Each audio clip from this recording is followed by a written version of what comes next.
nagbabagang balita sa CCTV.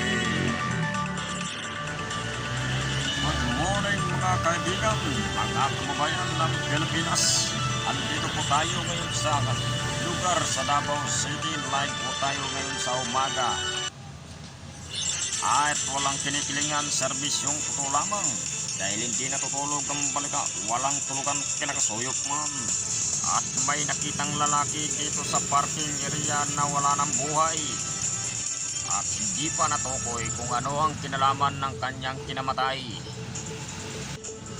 Kaya kung sino man ang pumatay nito, magtago ka na dahil hindi namin kayo tatantanan. Ako ang iyong CCTV nag-uulat 24 oras.